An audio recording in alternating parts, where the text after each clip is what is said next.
அடி உன் மூச்சினை மெல்ல நான் கேட்கிறேன் அந்த ஓசைக்கு இணையாக இசை இல்லையே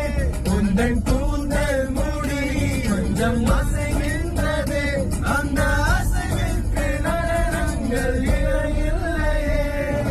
சிற்பம் கவிதை ஓவியம் மூன்றும் சேரும் கோயிலம் கண்ணே கண்ணே நானும் நீடம்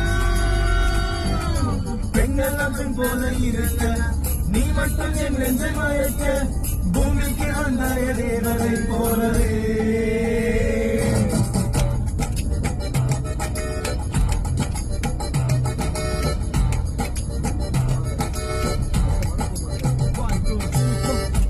பிரம்மன் புத்திசாலி அவனை விட நான் அதிர்ஷ்டசாலியோ